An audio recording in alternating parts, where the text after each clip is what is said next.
کیا تم جانتے ہو تم نے کسے گرفتار کیا ہے؟ انہیں آزاد کر دو۔ بسم اللہ الرحمن الرحیم۔ میرا نام شکیل الرحمان ہے اور آپ دیکھ رہے ہیں ذہنی ٹی وی۔ اس عالم میں بے شمار معاشرے ابھرے اور اپنا وقت پورا کر کے چلے گئے، مگر آج سے 1400 سال قبل سرزمین عرب میں رسول اکرم صلی اللہ علیہ وآلہ وسلم کی بابرکت صحبت میں جو معاشرہ وجود میں آیا اس کی کوئی نظیر پیش نہیں کی جا سکتی۔ یہ صحابہ اکرام رضوان اللہ علیہم اجمعین کا معاشرہ تھا جو حضور اکرم صلی اللہ علیہ وآلہ وسلم کی مکی اور مدنی زندگی میں صرف 23 سال کی انتہائی مختصر مدت میں معرضہ ظہور میں آیا۔ رضی اللہ عنہم ورضوا عنہ، اللہ ان پر راضی ہو گیا اور وہ اللہ سے راضی ہو گئے۔ اسی سلسلے میں آج تاجدار نبوت کے چمکتے ستارے صحابی رسول صلی اللہ علیہ وآلہ وسلم حضرت ثمامہ بن اسال رضی اللہ تعالی عنہ کی حیات طیبہ کے درخشاں پہلو کو بیان کریں گے۔ 6 ہجری میں حضور اکرم صلی اللہ علیہ وآلہ وسلم نے دعوت اللہ کا دائرہ وسیع کرنے کا عزم فرمایا تو عرب و عجم کے بادشاہوں کی طرف سے 8 خطوط لکھے گئے اور انہیں اسلام قبول کرنے کی دعوت دی۔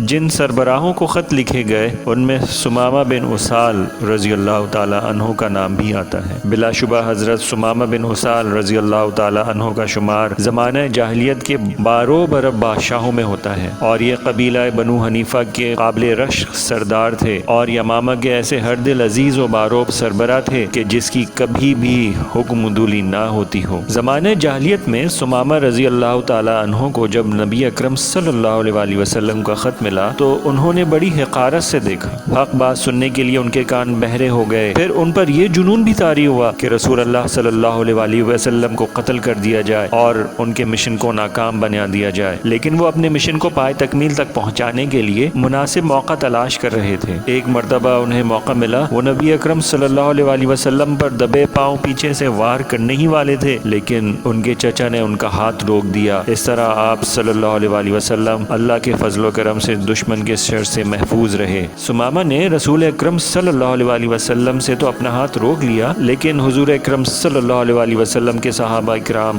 رضی اللہ تعالی عنہم کو نقصان پہنچانے کے لیے کسی مناسب وقت اور موقع کی تلاش میں رہے۔ ایک دفعہ ایسے ہی ہوا کہ بہت سے صحابہ اکرام رضی اللہ تعالی عنہم کا محاصرہ کر کے انہیں بے دریغ قتل کر دیا۔ یہ اندوہناک خبر سن کر حضور اکرم صلی اللہ علیہ وآلہ وسلم نے عام اعلان فرما دیا کہ ثمامہ جہاں کہیں ملے اسے قتل کر دیا جائے۔ اس دل خراش واقعے کو ابھی چند دن ہی گزرے تھے کہ ثمامہ کے دل میں خیال آیا کہ بیت اللہ کی زیارت کی جائے، اسی لیے وہ یمامہ سے سوئے مکہ روانہ ہو گئے۔ ان کی دلی تمنا تھی کہ طواف کعبہ کرے اور بیت اللہ میں رکھے گئے بتوں کے نام پر جانور ذبح کریں۔ جناب ثمامہ مدینہ منورہ کے قریب ابھی راستے میں ہی تھے کہ ان کے ساتھ اچانک ایک ایسا واقعہ پیش آ گیا جو ان کے وہم و گمان میں بھی نہ تھا۔ ہوا یہ کہ رسول اللہ صلی اللہ علیہ وآلہ وسلم کا ترتیب دیا ہوا مجاہدین اسلام کا ایک گروپ مدینہ منورہ کی نگرانی پر مامور تھا۔ مبادا کہ کوئی مدینہ منورہ پر رات کے وقت اچانک حملہ نہ کر دے، مجاہدین کا یہ گروپ گشت کر رہا تھا کہ انہوں نے راستے میں جاتے ہوئے جناب ثمامہ کو گرفتار کر لیا، لیکن انہیں معلوم نہ تھا کہ یہ کون ہیں۔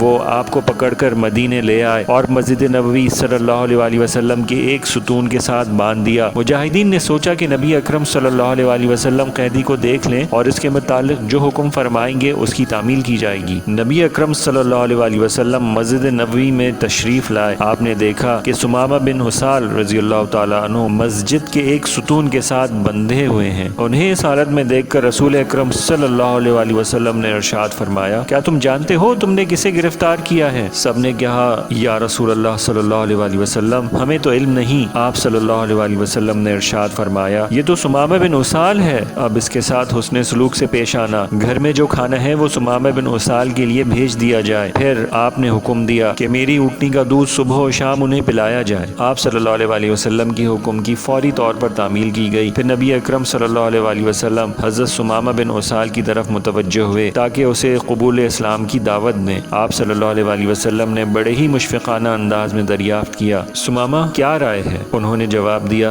بہتر ہے اگر آپ مجھے قتل کر دیں تو یقیناً ایک ایسے شخص کو قتل کر دیں گے جس نے آپ صلی اللہ علیہ وآلہ وسلم کے صحابہ اکرام رضی اللہ تعالی عنہم کا خون بہایا۔ اگر معاف فرما دیں تو ایک قدردان پر مہربانی ہوگی، اگر مال چاہیے تو جس قدر فرمائے مال آپ کی خدمت میں پیش کر دیا جائے گا۔ رسول اللہ صلی اللہ علیہ وآلہ وسلم تشریف لے گئے اور انہیں 2 دن تک اسی حال میں رہنے دیا، لیکن کھانا پینا اور دودھ باقاعدگی سے انہیں ملتا رہا۔ پھر آپ صلی اللہ علیہ وآلہ وسلم نے دریافت فرمایا، ثمامہ کیا رائے ہے؟ انہوں نے فرمایا بات تو وہی ہے جو میں پہلے عرض کر چکا ہوں، اگر آپ معاف فرما دیں تو ایک قدردان پر مہربانی کریں گے، اگر آپ مجھے قتل کر دیں تو ایک ایسے شخص کو قتل کریں گے جس نے آپ کے ساتھیوں کا خون بہایا، اگر مال چاہیے تو آپ کی منشا کے مطابق مال آپ کی خدمت میں پیش کر دیا جائے گا۔ آپ صلی اللہ علیہ وآلہ وسلم نے ابھی بھی انہیں اسی حالت میں رہنے دیا اور تیسرے دن تشریف لائے اور دریافت فرمایا سمامہ اب تمہاری کیا رائے ہے؟ انہوں نے کہا میری رائے تو وہی ہے جو پہلے عرض کر چکا ہوں، اگر آپ معاف فرما دیں تو ایک قدردان پر مہربانی کریں گے، اور اگر آپ قتل کر دیں تو ایک ایسے شخص کو قتل کر دیں گے جس کی گردن پر خون ہے، اور اگر مال چاہیے تو آپ کی منشا کے مطابق مال دے دیا جائے گا۔ حضور اکرم صلی اللہ علیہ وآلہ وسلم نے صحابہ اکرام رضوان اللہ علیہم اجمعین کو حکم دیا کہ انہیں آزاد کر دو۔ جناب ثمامہ آزاد ہونے کے بعد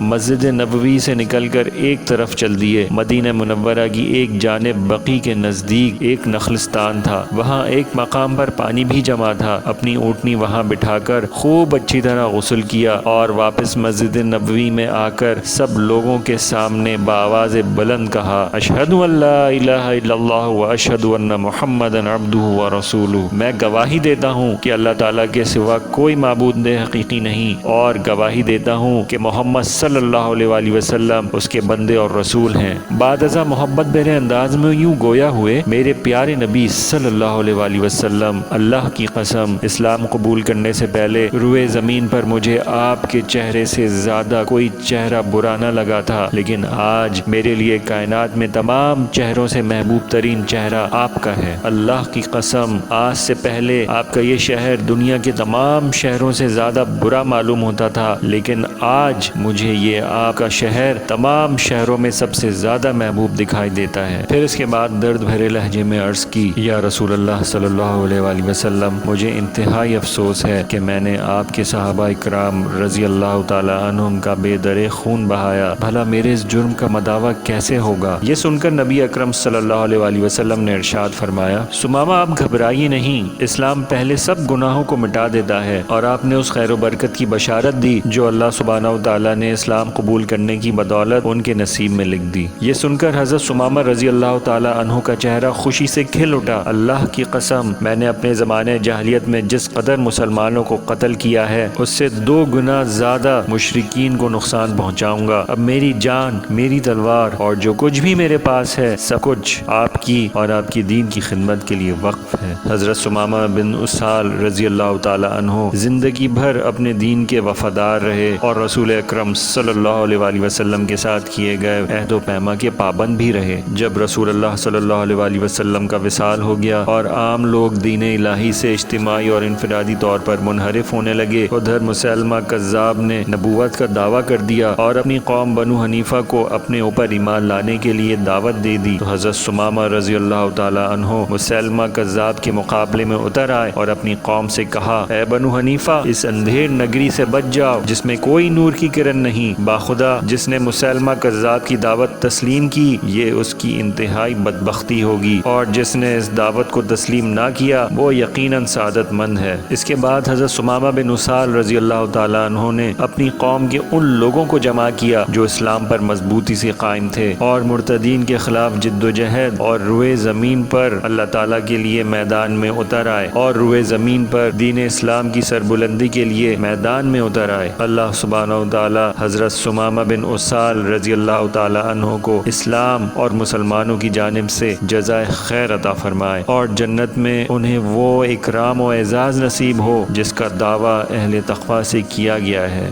آمین۔ السلام علیکم۔